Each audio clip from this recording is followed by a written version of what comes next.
Siat Adishmaya, on commence l'étude du tour, et ça change rien. Du tour du Beth Yosef, c'est dans Samech Zain. La côté, le titre, c'est en fait si quelqu'un a le doute, est-ce qu'il a lu ou non le Kriyat Shema. Je rappelle que le Kriyat Shema, pour qu'on comprenne si mal, le Kriyat Shema c'est une mitzvah, ce qu'on appelle une mitzvah de Horaïta. Il y a ce qu'on appelle, on va dire, 4 catégories de mitzvot. Il y a mitzvot de Horaïta et mitzvot de Rabbanon. Et en fait, ça veut dire qu'il y a 3 catégories de mitzvot. Mais dans les 2 catégories de Horaïta, ce qui est marqué strictement dans le texte de la Torah, et de Rabbanon, ce qui est d'institution d'ordre rabbinique, dans les rabbiniques, il y a 2 styles. Il y a ce qu'on appelle les Xerot et ce qu'on appelle les Takanot. Les Xerot, vous savez que les Dalet et le Zayin, dans différentes langues, en hébreu ou en araméen, s'interchangent. Que le Maïsé, le Rambam explique que Xera, c'est le mot Geder, qui veut dire une barrière. Et il y a des mitzvot que les Chacham ils ont mis comme barrière pour ne pas tomber dans les Averot de Horaïta. Pour accomplir ce qu'il est marqué Vasu Seyag la Torah, ou bien Vasu Mishmeret le Mishmarti. Cité Mishmeret le Mishmarti, ça veut dire garder la garde. Pas seulement de garder les mitzvot, mais faire en sorte de faire attention à ce qu'on n'arrive pas à enfreindre les mitzvot. Toujours on dit, l'olavo l'idée Avera. Je ne suis pas arrivé jusqu'à la main de la Avera. Ça veut dire, même pas arriver Bichlal dans la Avera. Il y a ce qu'on appelle les Takanot. Takanot, c'est des institutions d'ordre rabbinique. La mitzvah de Kriyat Shema est une mitzvah de Horaïta. Et la gravité et l'importance des mitzvot de la Torah par rapport aux mitzvot des Rabbanan se fait savoir dans différents sujets. Notamment dans les cas de Sofek. Dans les cas où on a un doute. Si on a un doute, quelque chose qui est de Horaïta, ou si on a un doute, est-ce qu'on a accompli ou non quelque chose qui est de Rabbanan, seulement dans le rabbinique, les lois vont être différentes. Il y a le principe qui s'appelle Safek de Horaïta al-Khumra. Quand on a un doute sur quelque chose qui est d'ordre de la Torah, alors le Khumra, ça veut dire on va être rigoureux, ça veut dire on va exiger plus que si c'était seulement un Safek de Rabbanan. Voyons tout de suite autour, il est marqué Samerzak. Safek im kira Kriyat Shema, Safek im kira Shema olo, Choser vekore umvarech lefaneo lacharech. Si un bonhomme il a un doute, est-ce qu'il a lu le schéma ou pas, il recommence, il lit, et il fait les bénédictions avant et après. Chidouche gadol. Alors, mais si il ne sait pas, il sait qu'il a lu, mais il ne sait pas s'il a lu les bénédictions avant et après, alors il ne recommence pas à faire les bénédictions. Ici, il y a 2 anomalies a priori dans ce texte. On voit que, on dit que si jamais tu as un doute sur ce qu'on appelle le Kriyat Shema lui-même, alors tu recommences le Kriyat Shema. Ça, j'aurais compris pourquoi. Parce que le Kriyat Shema, c'est de la Torah. Et quand tu as un doute, est-ce que tu refais ou non, est-ce que tu as fait ou non l'accomplissement de ta mise à Horaïta, c'est normal que tu le rebasses. Parce que le bon Dieu t'a dit fait, tu n'es pas sûr que tu l'as fait. Ça fait que de Horaïta, dans un doute, quelque chose de la Torah, c'est le Khumra. Seulement, on a ici un problème. Pourquoi? Parce que le Tour, il nous dit que non seulement il recommence Kriyat Shema, mais il recommence aussi les bénédictions. Or, les bénédictions, il n'y a pas marqué dans la Torah Uverachta vekarata Kriyat Shema. Il n'y a pas marqué qu'il va ouvert une bénédiction. D'ailleurs, on sait bien que Shulchan Aruch, il a dit ailleurs qu'à part la bénédiction qu'on appelle la bénédiction de la Torah, aucune des bénédictions, et le Birkat Hamazon, aucune bénédiction n'est de la Torah. Les bénédictions, elles sont toutes d'ordre rabbinique. Si toutes les bénédictions, elles sont d'ordre rabbinique, même si on peut comprendre quand le Tour, il dit que si jamais tu es dans le doute, est-ce que tu as lu le Kriyat Shema ou pas, qu'il faut recommencer le Kriyat Shema, pourquoi? Parce que l'importance du Kriyat Shema, c'est de Horaïta. Et que dans un doute sur quelque chose de Horaïta, tu dois recommencer. Mais on a du mal à comprendre pourquoi les bénédictions qui sont, quant à elles, uniquement d'ordre rabbinique, alors on puisse dire qu'il faut les recommencer. D'autant plus que, dans un cas où quelqu'un il a un doute, est-ce qu'il a lu le Kriyat Shema ou pas, lui dire que s'il a un doute, il doit recommencer le Kriyat Shema et qu'il recommence aussi les bénédictions, quelque part c'est se confronter à un autre principe, qui dit que normalement quand on a un safek sur les bénédictions, safek warot laquelle, quand on a un safek, un doute, est-ce que tu dois dire une bénédiction ou pas, on est d'habitude très cool. Pourquoi? Parce que comme on prend le risque de dire le nom de Dieu qui est en vain, parce que si jamais tu n'avais pas besoin de le redire, tu le redis, alors que tu n'avais pas besoin. Kriyat Shema maximum, tu n'avais pas besoin de le redire, tu le redis. C'est pas grave, c'est pas interdit de dire des versets de la Torah avec le nom d'Hachem. Mais si une bénédiction, tu n'étais pas obligé de la dire et tu l'as dit, alors les Chora, a priori, tu es en train de dire le nom de Dieu, potentiellement en vain. Et donc, le maïs, c'est ici, dans les paroles du Tour, on a, moi je trouve ici, une double question avant de commencer même de parler des mots du Beth Yosef. Ensuite, deuxième question que moi je pose, c'est qu'il y a marqué il y a marqué que si tu es sûr que tu l'as dit Kriyat Shema, mais tu as un doute que sur les bénédictions, il ne recommence pas les bénédictions. A priori, c'est aussi trivial. Pourquoi on n'a même pas besoin de le dire? Parce que tu es dans un cas de Safek des Rabbanan, c'est des bénédictions. En plus, c'est des bénédictions, donc il y a le nom de Dieu. Quand tu es dans un doute qui touche quelque chose d'ordre rabbinique, c'est les coups-là, on doit être permissif, on n'a pas besoin d'être rigoureux. Et en plus, quand il s'agit d'un sujet où tu as Safek, est-ce que tu vas dire le nom de Dieu en vain ou pas? Alors c'est sûr, les maïsés, même pas besoin de le dire dans le tour. On va essayer de voir avec Hachem les paroles du Beth Yosef sur cette partie. Et marqué dans le Beth Yosef. Donc Samer Zayn, du côté intérieur de la page. Safek imkera kirat shema v'choulé. Pirek Mishimeto, c'est dans la Gemara de Mishimeto le bas. Dans le Gemara de Brachot, à la page 21a. Amar Ravuda Amar Shmuel, Ravuda dit au nom de Shmuel. Safek kirat shema, Safek lo kara. Si un bonhomme est dans le doute, est-ce qu'il a lu ou pas les kirat shema? Et nous choisissons avec eux. Il ne relit pas. Safek Maramed Viyatzif, Safek lo yamar. S'il a un doute, est-ce qu'il a dit Emet Viyatzif, ça veut dire la bénédiction d'après le kirat shema, ou qu'il n'a pas dit. Choisir v'oimer. Il recommence. Maïtaïmou, quelle a raison? Kirat shema de Rabon? Emet Viyatzif de Raïda. Lui, il pense, en vue d'un nom de Shmuel, que Kirat shema c'est de Rabon, et l'Emet Viyatzif c'est de Raïda. Rabbi Elazar Amar, mais Rabbi Elazar lui pas d'accord. Amar, Safek le kirat shema, Safek le Goro, choisir avec eux. Si tu as un doute, est-ce que tu as lu ou non Kirat shema, tu recommences. Ça fait qu'il te palette, ça fait qu'il te palette, le choisir ou il te palette.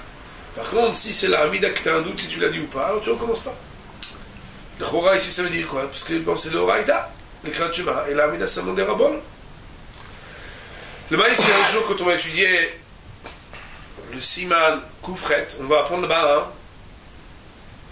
le Chiyuv de Tfila Bisbanazé. Il y a tout un sujet passionnant. Et il y a d'ailleurs un sage de Metz, le Chagatari, il a écrit beaucoup de responsables là-dessus dans son livre extraordinaire pour démontrer est-ce que l'obligation de la Tfila c'est de Horaïta d'après la Torah ou des Rabbanan, ou bien uniquement d'ordre rabbinique. Il y a une grande marloquette Rambam et Ramban là-dessus. Très intéressant, on va voir ça maintenant. En tout cas, on voit ici qu'il y a deux opinions dans la Gemara qui sont rapportées. Un qui dit que le Kirat shema c'est des Rabbanon, donc si tu as un doute, tu ne refais pas. Et l'autre, c'est Rabbi Elazar, il dit si tu as un doute, est-ce que tu as dit Kirat shema ou pas, alors tu dois refaire. Pourquoi? Alors, il n'est pas marqué dans la Gemara me forage, mais pas ça veut dire que c'est d'Oraïta. Regardez les mots qui sont marqués maintenant dans le Beth Yosef. Le Katvu arrive à Roche, et le Rif et le Roche, ils ont écrit. Qu'est-ce qu'ils ont écrit? Velit il cheta ki Shmuel.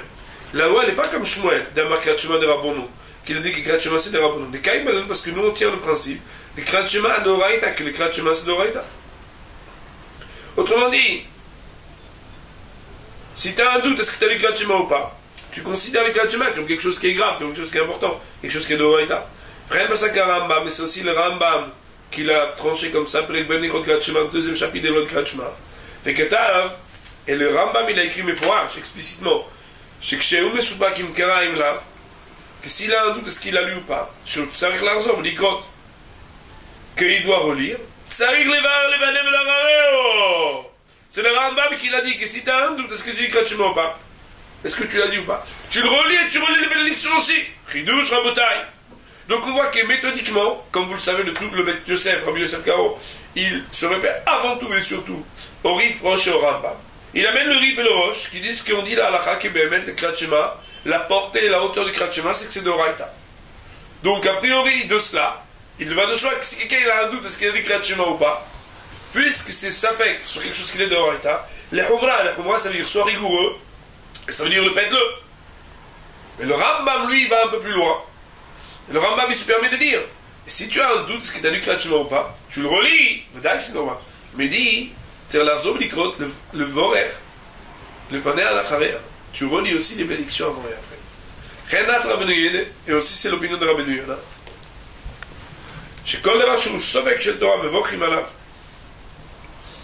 Parce que toute chose que c'est un doute, ça fait que de Raïta, alors on fait la bénédiction sur cette chose-là. Et il a mis une preuve là-dessus.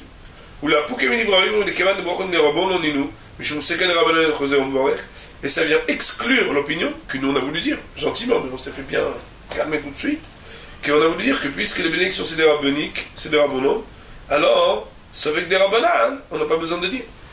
Autrement dit, et là on va apprendre un clal extraordinaire à Botaï, c'est que, à partir du moment où sur la mitzvah dont on parle, la mitzvah, c'est-à-dire la racine des choses, le sujet fondamental, c'est un sujet de la Torah, Dès lors qu'on a tranché sur le sujet, que c'est un Safek de Oraita, ça veut dire, est-ce que tu dois refaire ou non?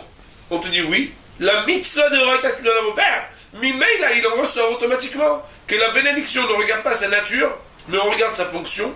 Elle est là pour accessoirement être la bénédiction sur l'action qui est de Oraita. Ici, en l'occurrence, c'est une récitation, mais sur l'action de Oraita. Alors, on ne dira pas que c'est Safek de Rabbanan, les coups là. Ça, c'est les ridouches que le Beth Yosef il amène, et qui vient très clairement répondre à notre interrogation. Il dit le Beth Yosef,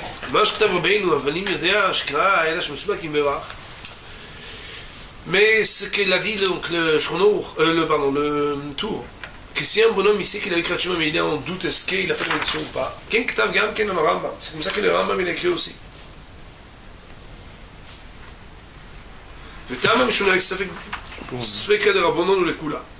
Et la raison elle est tout simplement parce que c'est un safek qui est d'ordre rabbinique.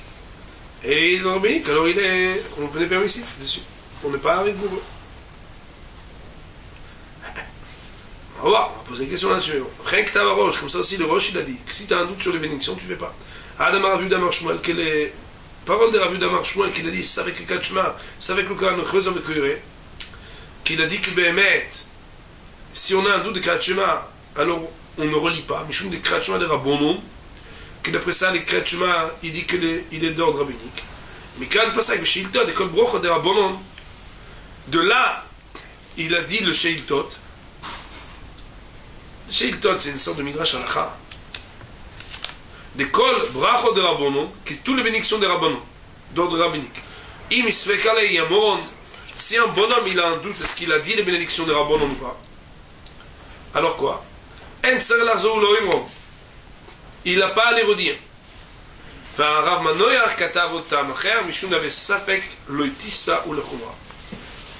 Mais le Rabbeinu Benoach, c'est un des commentaires de Rambam, je crois qu'il s'appelle. Oh non, je ne sais plus comment il s'appelle. Donc Maïs il explique que parce qu'il y a un autre problème, c'est de dire le nom de Dieu en vain. Je dis à l'oral ce qui est marqué. Nous travaillons avec des connaissances qui sont les nôtres, que des fois on ne sait pas d'où on les tient. Ici, dans le tour, il est marqué qu'ici tu as un doute, est-ce que tu as dit les bénédictions ou pas, mais que tu es sûr qu'il a dit les créatures. Donc le bonhomme ici qu'il a dit Shema Israël, Shema Israël, mais il est dans le doute, est-ce qu'il a dit ou pas les bénédictions. Il est marqué qu'il ne redit pas les bénédictions. Sans qu'on ait auparavant des connaissances extérieures à cela, qui nous font comprendre la différence entre un doute sur le Kriyat lui-même et un doute sur les bénédictions, on ne pourrait expliquer les paroles du tour. Le Beth Yosef nous dit qu'il y a deux possibilités d'entendre, ce qui permet de dire que quand tu as un doute sur les bénédictions de Kriyat Shema, tu ne redis pas les bénédictions. Premièrement, ce qu'on appelle que toutes les bénédictions sont d'ordre rabbinique. Et donc il y a des rabbiniques et il y a des oraïta. Quand c'est des rabbonon, c'est avec des rabbanan les coups-là. Autrement dit, bénédiction comme n'importe quoi d'ordre rabbinique, dès que c'est quelque chose qui est d'ordre rabbinique, alors ça fait pour quelque chose qui est de rabbinique, d'ordre rabbinique, les coups-là, on est permissif. Deuxième manière de comprendre, c'est que même si on aurait voulu être rigoureux et te dire dans un doute sur les bénédictions ou sur n'importe quoi de rabbanan, tu devrais refaire. Mais s'il y a un problème, pourquoi? Parce qu'un doute, ça veut dire que peut-être que tu dois refaire, tu dois refaire. Si jamais tu ne devais pas refaire et que tu refais, c'est pas juste tu as refait une mitzvah, c'est que tu as utilisé le nom de Dieu. Or, il y a marqué l'otissa chez machin. Tu ne peux pas dire le nom de Dieu en vain. Se confronter à cause d'un doute à une possibilité d'enfreindre un interdit gravissime de dire le nom de Dieu en vain, ça c'est une deuxième manière de voir le problème qui ferait que, indépendamment du sujet qui souligne la nature d'ordre rabbinique des bénédictions, il y a une autre chose, c'est la singularité des bénédictions qui, indépendamment de la nature des rabbiniques, c'est qu'elle a quelque chose de plus. C'est que quand tu te dis je vais la refaire, tu prends le risque que le nom de Dieu que tu as dit, il soit un nom de Dieu en vain. Voilà les deux points qui sont ramenés ici en qui sont très importants pour comprendre le tour. Il y a marqué tout Be'ochotraim. C'est marqué dans l'Ochotraim. Shema Rajbo, au nom du Rajbo, Shim Istapek, Lo, Ibamar Emel Yatsiv, Afilu Yedash Kakrat Shema, Chosa Bekore Emel Yatsiv, Pishu Minatora, Ad Kadoshno, Kvanit Berbesamouch, Enken Ataposki. Il y a une opinion qui est ramenée au nom du Rajbo, que si un bonhomme il a un doute, est-ce qu'il a dit Emel Yatsiv ou pas, qu'il devra recommencer. Autrement dit, le bonhomme il est sûr qu'il a dit Kakrat Shema. Ouais. Seulement, il ne sait pas s'il a continué à dire Emet Yativ. Alors qu'il devrait recommencer. Pourquoi? Parce qu'Emet Yativ, c'est d'Oraïta. Le Médecin dit attention, cette opinion-là, on l'a déjà rejetée plus haut. Parce que on a dit que Behemet, on tient qu'il n'y a que le Kriyat Shema qui est d'Oraïta, de l'ordre de la Torah, mais pas les bénédictions. Pour le tour, le Médecin sur le Siman Samech Zain, on va dire Baruch Adonai La'olam, Amen, Amen.